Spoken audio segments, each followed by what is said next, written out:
Hello students, welcome to my YouTube channel concept mentor. ये जो हमने अर्थमेटिक प्रोग्रेशन की जो क्लासेस स्टार्ट की थी आर एस अग्रवाल बुक की सॉल्यूशन की, इसका ये फोर्थ क्लास है। आज हम 14 से लेकर 24 तक के क्वेश्चन को इस वीडियो में सॉल्व करेंगे और ये ऑलमोस्ट सारे जो क्वेश्चन है वो सीबीएसई में कभी ना कभी आया हुआ है।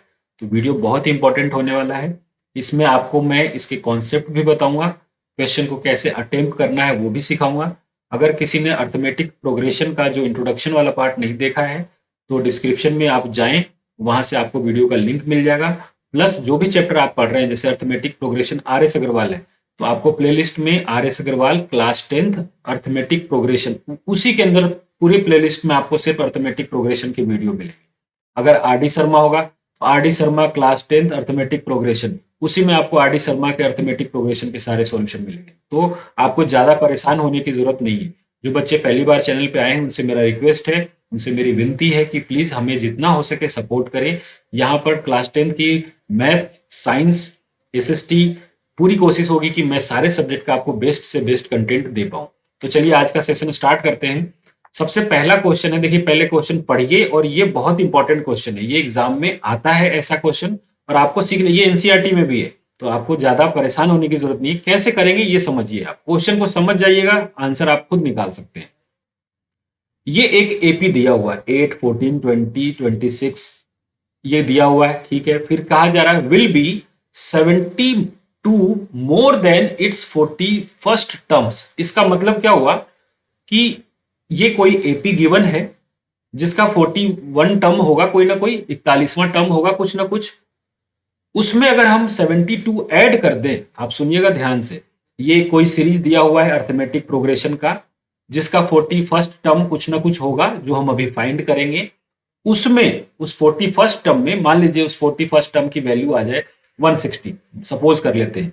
उसमें हमने 72 और ऐड कर दिया, तो वो जो टर्म आया है 72 ऐड करने के बाद वो इस सीरीज में कौन से नंबर पर आएगा, यानी ये सीरीज आगे कंटिन्यू होता जाए और जब हम उसमें 72 ऐड करने के बाद वो कोई नंबर बना होगा तो वो वाला नंबर इस सीरीज में कब आएगा। यानी कि अब जो 72 ऐड करेंगे उस वैल्यू 41st टर्म पहले फाइंड करना है, उसमें 72 ऐड करेंगे, वो हमारे लिए अर्थमेटिक प्रोग्रेशन का लास्ट टर्म होगा। ये इसका पूरा कॉन्सेप्ट है। अब देखिए कैसे करना है।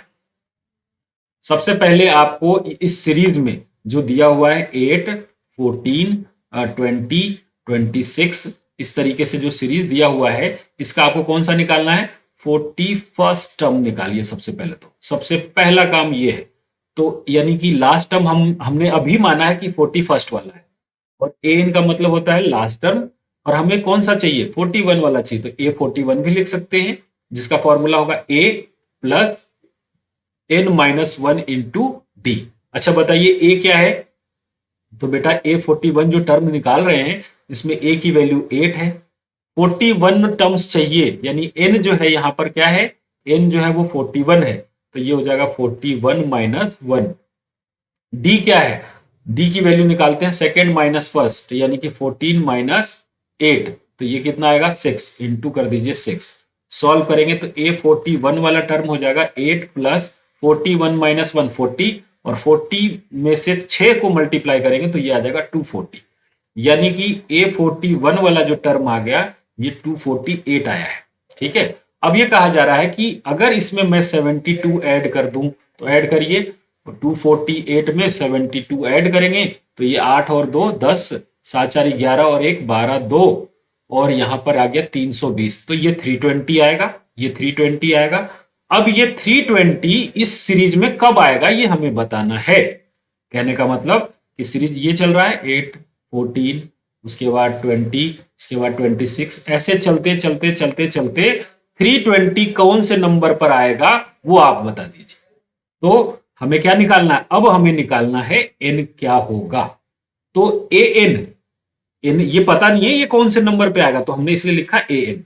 A N is equal to A की वैल्यू क्या 8 प्लस एन माइनस 1, पता ही नहीं है एन, तो एन माइनस 1। डी पता है, डी है 6, इसको सॉल्व करेंगे। अच्छा ए एन क्या है यहां पर, ए एन है 320 is equal to 8 plus 6 n minus 6। अच्छा 8 में से 6 जाएगा तो क्या बचेगा बेटा 2, 8 में से 6 जाएगा तो क्या बचेगा 2, और ये 2 राइट हैंड साइड में, लेफ्ट हैंड साइड में जाएगा तो इससे माइनस हो जाएगा, तो ये हो जाएगा 318 is equal to 6। 318 is equal to 6 in.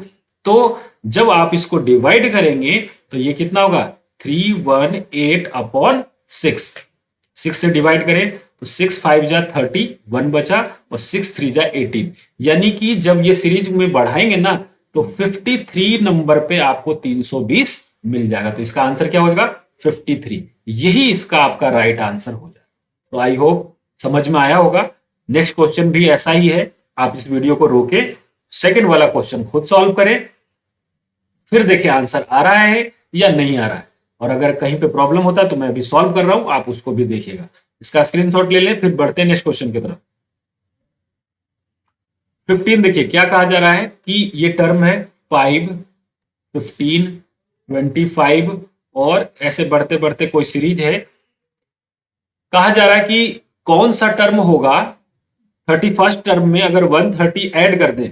31st term पहले फाइंड करना है, उसमें 130 ऐड करने पर वो कौन से नंबर पे आएगा इस सीरीज में, ये बताना है। तो सबसे पहले तो हम 31st वाला टर्म निकाल लें, सबसे मेन काम तो ये है। तो ए एन का मतलब लास्ट वाला टर्म हमारे लिए अभी तो ये है, तो वो होगा फॉर्मूला ए यानी 5 n माइनस 1, तो 31 माइनस 1, और डी की वैल्यू कितनी है 10, क्योंकि 15 माइनस 5 करेंगे तो 10 आएगा। तो ए 31 कितना आएगा बेटा, ये हो जाएगा 5, और 31 में से बन जाएगा तो 30, और 30 इंटू 10 300, यानी ए 31 की वैल्यू आ गई 305। इसमें कह रहा है 130 और ऐड कर दो भैया।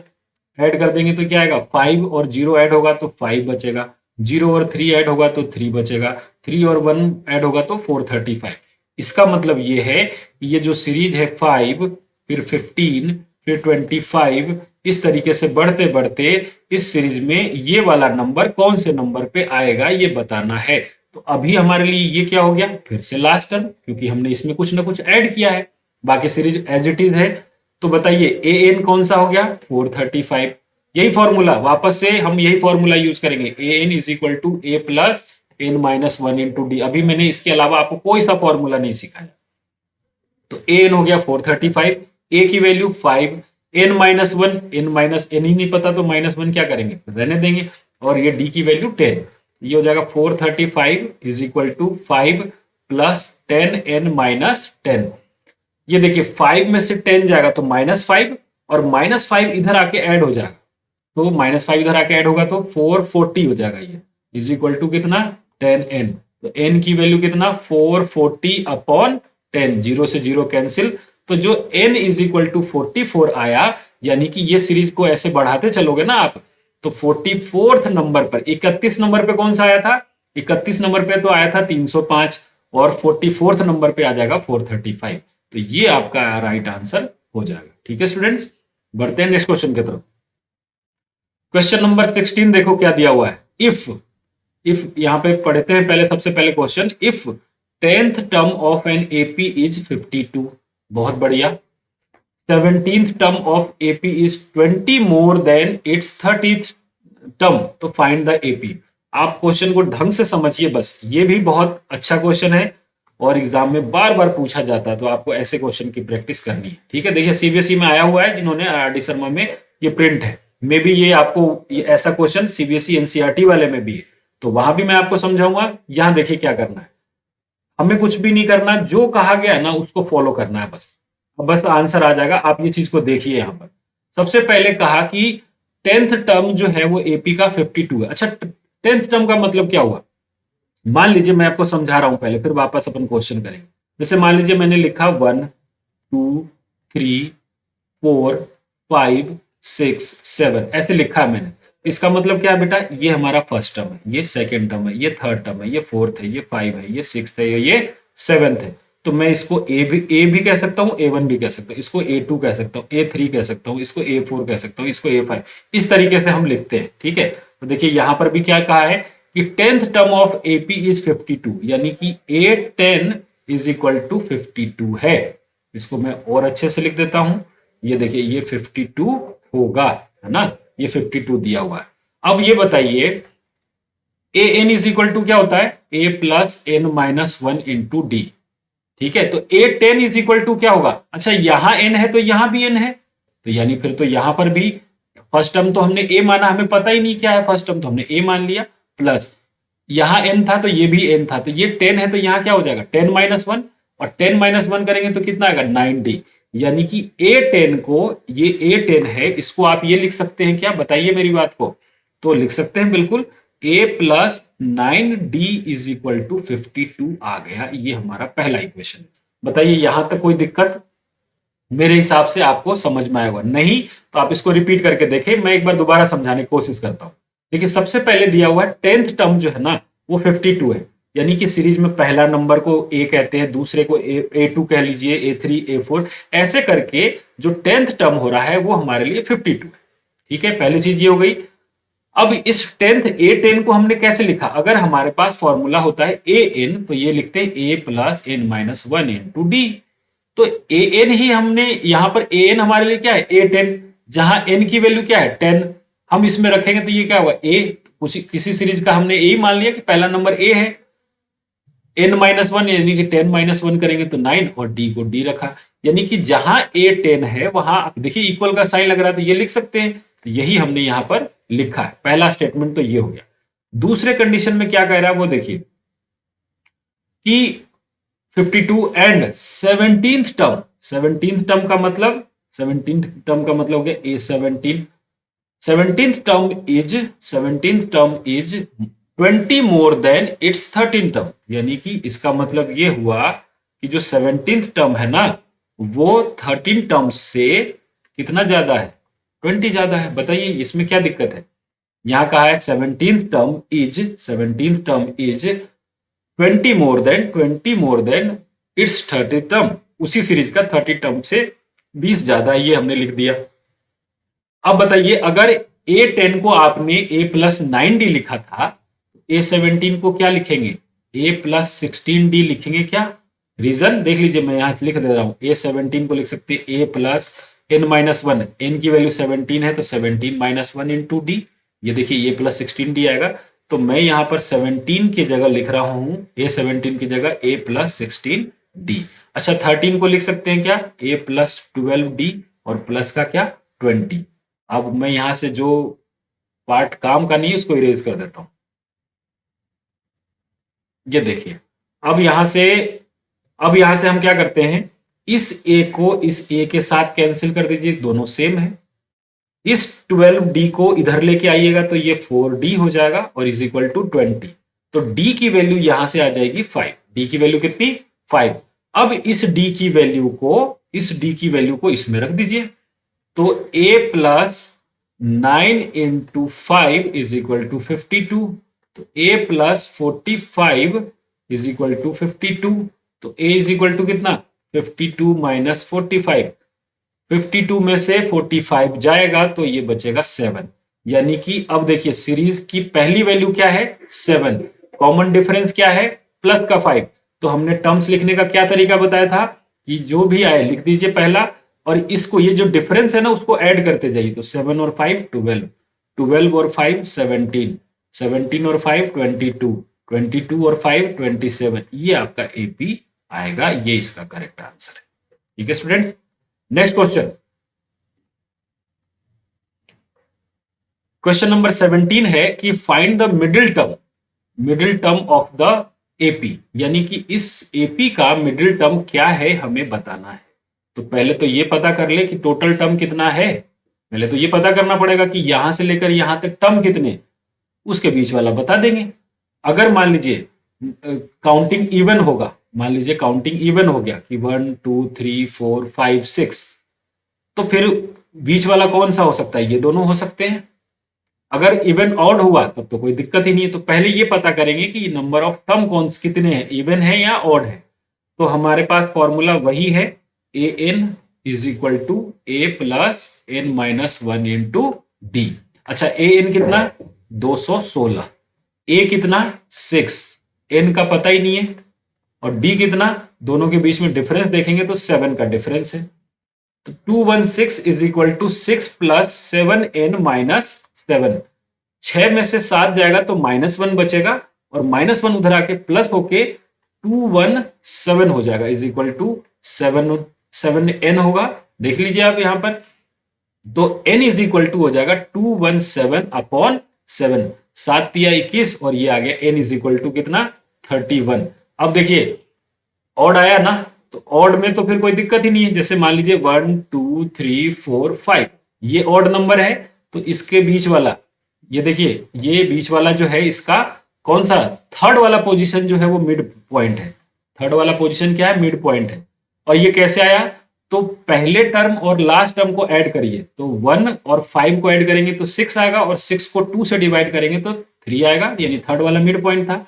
उसी तरीके से 31 वाला कैसे निकालेंगे, तो 1 2 3 ऐसे बढ़ते बढ़ते बढ़ते ये 31 होगा, तो 31 और 1 32, 32 अपॉन 2, तो 16th वाला टर्म आपको फाइंड करना है। समझ गए मिडिल टर्म कैसे निकालना है, तो कितना है ये -62 है, ये -62 है। ठीक है बेटा, अब देखिए तो ए एन हमारे लिए क्या हुआ, लास्ट टर्म 62 माइनस का ए 10 n-1 पता ही नहीं है।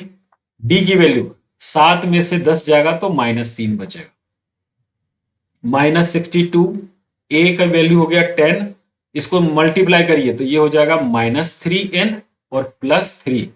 ठीक है, ब्रैकेट ओपन करिए तो -62 इज इक्वल टू 10 प्लस का जरूरत नहीं है, अब ये ब्रैकेट ओपन कर रहे हैं तो ये माइनस हो जाएगा। देखिए ये हो जाएगा -3n और +3, 10 और 3 ऐड करेंगे तो क्या होगा 13 और 13 उधर माइनस कर दीजिए, तो -62 -13 इज इक्वल टू -3n। ये जोड़ेंगे तो ये आएगा 5 और ये होगा 7 और माइनस का sign is equal to -3n। ये माइनस से ये माइनस कैंसिल, तो n की वैल्यू जो हो गई वो 25/3, 75/3, 75/3 का मतलब 25 नंबर।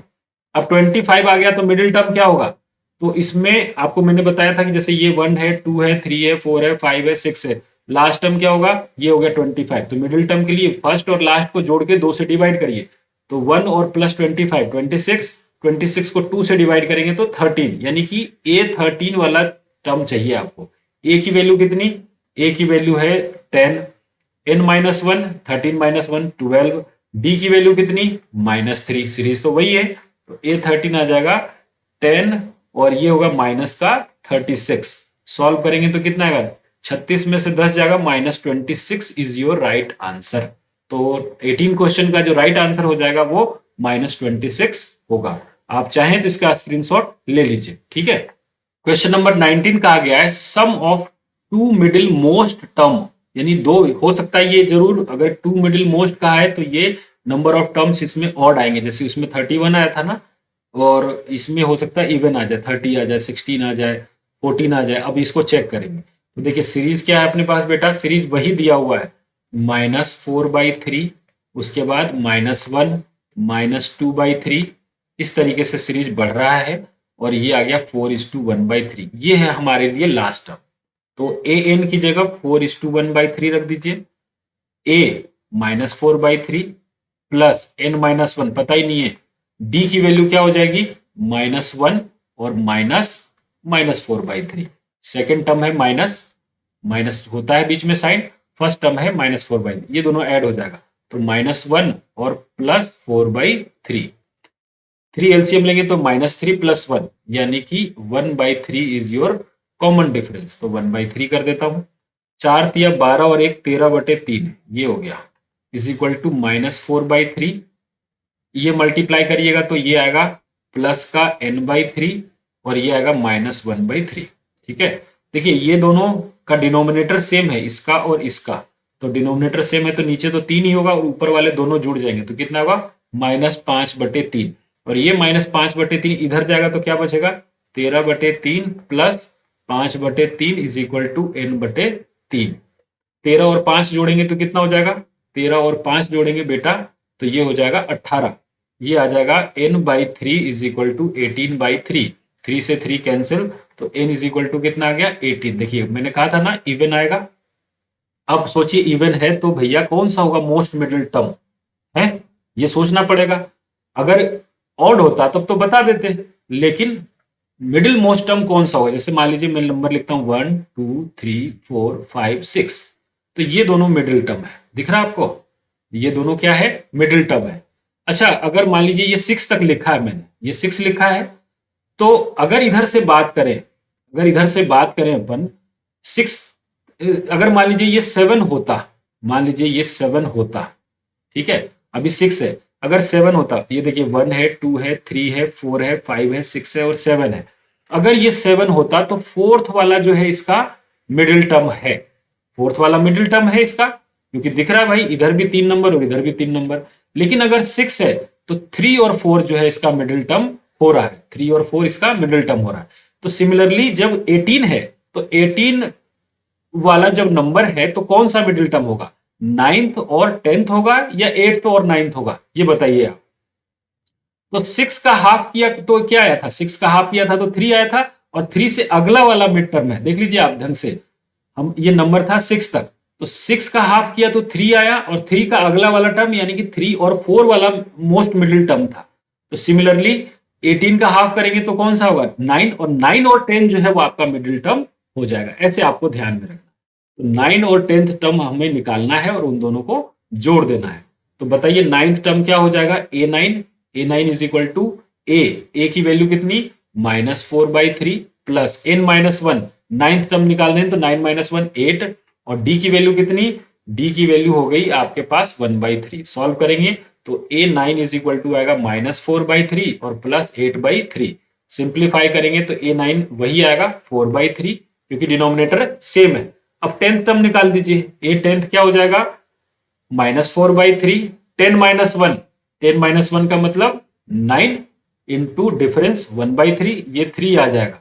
तो जब सॉल्व करेंगे ना, देखिए a10 हो जाएगा, ये एलसीएम होके हो जाएगा 9 में से 4 जाएगा तो 5, यानी कि 5/3। तो 4/3 और 5/3 जो है ये इसका मोस्ट मिडिल टर्म है। अब इन दोनों का सम पूछा गया है, तो क्या करेंगे?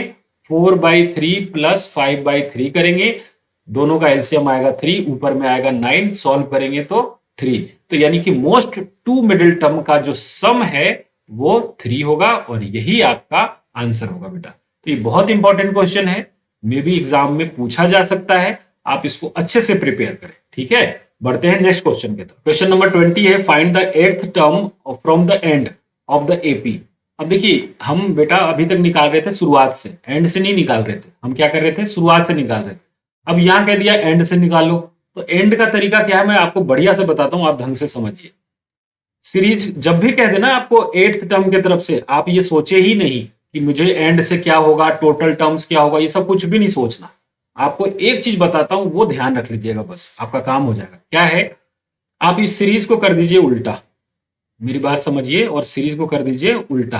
अच्छा, अभी ये सीरीज बढ़ रहा है ना, 7 से 10, 10 से 13, 13 से अगला होगा 16, उसके बाद होगा 19, ऐसे बढ़ रहा है। उल्टा कर देंगे तो घटने लग जाएगा, घटने लगेगा तो पहला जो टर्म होगा वो होगा 84। अब 84 में से 3 घटेगा तो कितना आएगा? बता दीजिए आप। 181, कलर चेंज कर देते हैं, ये हो जाएगा 181। फिर अगला क्या हो जाएगा? 168। फिर अगला क्या हो जाएगा? 165। और ये घटते घटते घटते सीरीज क्या हो जाएगा? ये हो जाएगा 13, फिर हो जाएगा 10 और फिर हो जाएगा 7। हो गया, आपका काम ही हो गया। अब यहां पर क्या है भाई? ए तो है आपका 184, डी क्या है? डी है आपका -3, और नंबर ऑफ टर्म आपको निकालना है कौन वाला? A8 निकालना है। तो A8 आपको फाइंड करना है, जिसके लिए n की वैल्यू क्या हो गई? 8। बस रख दीजिए फॉर्मूला में। तो an is equal to A8, क्योंकि 8th वाला चाहिए, a प्लस 184 प्लस n-1, 8 - 1 यानी कि 7, और d की वैल्यू -3। सॉल्व करेंगे तो 184 - 21, 4 में से 1 जाएगा 3, 8 में से 2 जाएगा 6, और ये 163 जो है आपका, यानी कि इस सीरीज में आप इधर से, अभी तो दिया हुआ उधर से, अगर आप इधर से आएंगे ना तो 8 इधर से 8th टर्म पे कौन सा नंबर मिलेगा? 163। ये आपका करेक्ट आंसर हो जाएगा, ठीक है। तो अब बढ़ते हैं अगले क्वेश्चन की तरफ। 8th वाला सीरीज जो आपका आया है वो हमने ये सॉल्यूशन निकाल के आपको बता दिया। अब देखिए यहां पर जो है बेटा, थोड़ा सा आप इस चीज को ध्यान रखिएगा। आप सोचेंगे कि सर ऐसे कैसे लिखा है, तो मैं एक चीज करेक्ट करना चाहूंगा। ये 178 होगा, है ना, यहाँ पे 178 होगा, 175 होगा, ठीक है, इसको आप देख लीजिएगा। फिर अगला वाला टर्म हो जाएगा 172, ऐसे करेंगे तब एट्थ वाले पे आएगा। मैंने ज्यादा ही डिफरेंस रख दी, तो ये आपको ध्यान में, ये दोनों तो सही है, बाकी ये आगे आप करेक्ट कर लीजिएगा। नेक्स्ट क्वेश्चन की तरफ चलते हैं। क्वेश्चन नंबर 21 क्या कहा जा रहा है वो देखिए, find the six term from int. बस वही काम करना है आपको, सीरीज उल्टा करिए। देखिए इसमें क्या करना है, -40, अच्छा सीरीज बढ़ रहा है या घट रहा है, अभी घट रहा है, लेकिन जब उल्टा कर देंगे ना तो बढ़ने लग जाएगा। अच्छा अभी डिफरेंस कितना है, अभी डिफरेंस -3 है, अभी डिफरेंस -3 है, बढ़ाएंगे तो डिफरेंस +3 हो जाएगा। तो ये आ जाएगा 37, फिर आ जाएगा 34, इस तरीके से बढ़ते बढ़ते बढ़ते फिर आएगा क्या, आएगा 11, फिर 14 और फिर क्या आ जाएगा 17। ये आपको ध्यान में रखना है। तो बताइए यहाँ ए कितना है, ए है -14, डी कितना है, यहां पर डिफरेंस, ऊपर क्वेश्चन में डिफरेंस -3 का है, तो यहां पर डिफरेंस क्या हो जाएगा +3, ठीक है। और कौन सा टर्म चाहिए, ए 6 चाहिए, तो एन की वैल्यू कितनी हो गई 6। अब आपको फाइंड करके बस फॉर्मूला लगाना है, तो ए 6 इज इक्वल टू हो जाएगा ए यानी कि -40 प्लस n -1, 6 -1 का मतलब 5, और d का मतलब इस वाले में, इस सीरीज में d का मतलब 3 है, तो a6 इज इक्वल टू हो जाएगा -40 प्लस 15, 40 में से 15 जाएगा तो a6 की वैल्यू जो होगी वो हो जाएगी कितनी, -25। ये आपका आंसर हो जाएगा, ठीक है। यानी कहने का मतलब ये सीरीज लास्ट है, इधर से पहला, दूसरा, तीसरा, चौथा, पांचवा, छठे नंबर पे जब आएंगे तो आपको -25 मिल जाएगा। तो ये इसका आंसर, ठीक है ना, ये इसका राइट आंसर हो गया। अब बढ़ते हैं नेक्स्ट क्वेश्चन की तरफ। क्वेश्चन नंबर 22 देखिए क्या कहा गया, ये भी बहुत अच्छा क्वेश्चन है, ये भी एग्जाम में आ सकता है। Is 124 is the term of AP, ये क्या इस एपी का टर्म है। तो देखिए मैं तरीका बताता हूं, उसको आप समझिए। आप मुझे ये सीरीज दिया हुआ है, पहले आप ये यहां से मेरे क्वेश्चन का आप जवाब देंगे, ये दिया हुआ है 3, 7, 11 और 15। अब आप मुझे बताओ, जो मैं पूछ रहा हूं उसका जवाब देना है कि फर्स्ट नंबर पे कौन सा है, तो आप कहेंगे 3, सेकंड नंबर पे कौन सा है, तो आप कहेंगे 7, 11, थर्ड नंबर पे कौन सा है, तो 11। अब मैं कहूंगा 2.5 नंबर पे कौन सा है, तो जवाब ही नहीं दे पाएंगे आप कि सर ये फर्स्ट है, ये सेकंड है, ये थर्ड है, 2.5 कहां है, आप बताओ। अगर वो टर्म इस एपी में होगा तो वो जरूर कोई ना कोई नेचुरल नंबर होगा। वो क्या होगा, नेचुरल नंबर होगा। वो पॉइंट और फ्रैक्शन में थोड़ी ना आएगा, वो नेचुरल नंबर होगा। वो उसकी पोजीशन 3rd हो सकती है, उसकी पोजीशन 100 हो सकती है, उसकी पोजीशन 400 हो सकती है, लेकिन -2/3 नहीं हो सकता, या +4/6 नहीं हो सकता, या 7/3 भी नहीं हो सकता, है ना। तो यानी कि वो कोई ना कोई नेचुरल नंबर है। अब ये समझ में आ रही बात। तो अब देखिए अगला कॉन्सेप्ट क्या है कि हम क्या कहते हैं, 3, 7, 11, 15 और ऐसे करते करते ये मानते हैं कि ये इसका नंबर है, ये इस सीरीज में आएगा, ये हमने माना। अब मान लीजिए भाई आपने कह दिया आना है, तो जरूर कोई ना कोई पोजीशन होना चाहिए जो कि n की वैल्यू होगी। ये समझ रहे मेरी बात। अगर 184 को आपने इस सीरीज का मेंबर माना है तो इसकी कोई ना कोई पोजीशन होनी चाहिए। वो 100 हो सकता है, वो 200 हो सकता है, वो 76 कुछ भी हो सकता है, लेकिन ये कैसा नंबर होगा, ये एक नेचुरल नंबर होगा, फ्रैक्शन में नहीं होगा। अब हम सॉल्व करेंगे उसी कॉन्सेप्ट को यूज करके। अगर ये नेचुरल नंबर आ गया तो इस सीरीज का हिस्सा है, अगर ये फ्रैक्शन में आ गया तो इस सीरीज का हिस्सा नहीं है। ये है इसका कॉन्सेप्ट। तो ए एन मान लेते हैं अपन 184, ए की वैल्यू हो गई 3, n-1 तो निकालना ही है, और d की वैल्यू हो गई 4। सॉल्व कर दीजिए। 184 is equal to 3 plus 4n-4, 3 में से 4 जाएगा, -1 बचेगा, इधर जुड़ के ये हो जाएगा 185, ठीक है, और is equal to 4n, n की वैल्यू कितनी 185/4। अब 4 से डिवाइड करेंगे तो कितना आएगा, देखिए 4 से डिवाइड करेंगे तो ये होगा 4 4 जा 16, यहां बचा 2, 4 6 24, 1 बचा। तो बताइए डेसिमल लगते ही हमें पता चल गया कि नहीं, 184 इस सीरीज का हिस्सा है ही नहीं, ये कभी भी इस सीरीज में नहीं आएगा। समझ गए मेरी बात। आप आंसर इसको चेक कर लीजिएगा, यही इसका पूरा कॉन्सेप्ट यूज हुआ है। नेक्स्ट क्वेश्चन की तरफ करते हैं। फिर कोई 23 में वही कहा गया है कि क्या 150 जो है इसका हिस्सा है। तो वही बात, हम फिर वही काम करेंगे कि हम ये मानेंगे कि ये इस सीरीज का हिस्सा है, यानी 11, 8, 5, 2 और ऐसे करते करते करते हम ये मानते हैं कि -150 इसमें आएगा। समझ गए मेरी बात?